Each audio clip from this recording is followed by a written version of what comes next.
দেখো দেখো কানাইয়ে আখি ঠারে ওই ইঙ্গিত অঙ্গুলি চম্পক সমকলি চলতে নারি আমি ধরো আমায় সই দেখো দেখো কানাইয়ে আখি ঠারে ও।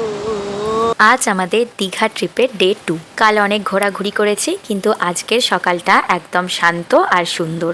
একদম সকাল সকাল ঘুম থেকে উঠে পড়েছি, উঠেই আগে নিচে চলে এসেছি চা খেতে। আমার আবার গরম গরম চা না খেয়ে সকালটা শুরুই হয় না। একদম রেডি হয়ে সকালবেলা বেরিয়ে পড়েছি। আর আজকের আমাদের ডেস্টিনেশন হচ্ছে যে মোহনা। এই যে রোডটা দেখছো, এই রোডের একটা সাইডের দোকান থেকেই চাটা খেলাম। চাটা কিন্তু বেশ ভালো। তারপর আমরা মোহনা যাব বলে একটা টোটো করে নিয়েছিলাম, আর টোটো কিন্তু নিয়েছিল 150 টাকা। নিউ দীঘা থেকে ওল্ড দীঘার মোহনার দূরত্ব প্রায় 2.5 থেকে 3 কিলোমিটার। হেঁটে 30 থেকে প্রায় 40 মিনিট, তবে সমুদ্র পার ধরে যেতে গেলে আরো সময় লাগতে পারে। অবশেষে আমরা দীঘার মোহনাতে এসে পৌঁছলাম। তবে আমার এখানে এসে একটা কথাই মনে হলো, জায়গাটা তো ভীষণ সুন্দর, তবে মানুষজন নোংরা করে রেখেছে। এখানে বেশ অনেক কিছুই পাওয়া যাচ্ছিল, এই ধরো সানগ্লাস, তারপর সানগ্লাসগুলো বেশ ভালোই ছিল, আরো কাঠের জিনিস বলো, এই চিনেমাটির জিনিসগুলোও বেশ ভালো ছিল। তবে দাম যে খুব একদম বেশি এমনটা নয়, মোটামুটি দাম ঠিকঠাকই আছে। আমরা পূর্ণিমার সময় গিয়েছিলাম, সমুদ্রের ঢেউটা কিন্তু তখন বেশ ভালোই ছিল। আর এই দোকানটায় না অনেক কিছু জিনিস পাওয়া যাচ্ছিল। এগুলোকে হয়তো বেতের জিনিসই বলে, আমি ঠিক মতো জানি না, তবে দামটা আমার বেশ হাই লেগেছে।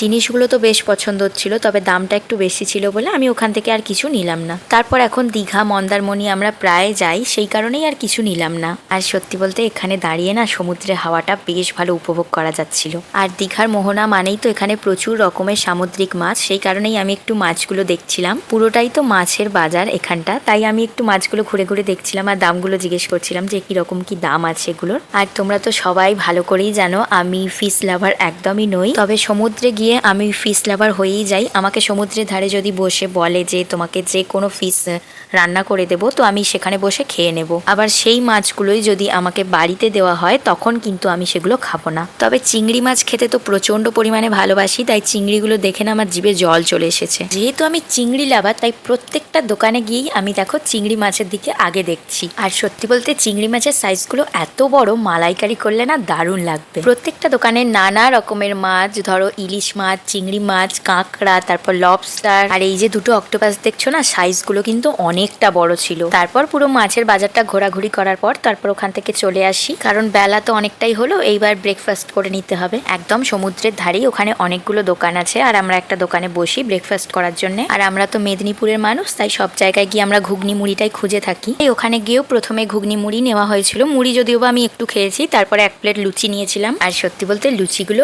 এত পরিমাণে শক্ত ছিল, কাউকে যদি ফিকে মারা হতো তার লেগেই যেত ভালো মতোই। ব্রেকফাস্ট করে নেওয়ার পর আমার খুব ডাব খেতে ইচ্ছে করছিল এখান থেকে, কারণ সমুদ্রের ধারে এসেছি আর একটু ডাব না খেলে হয়।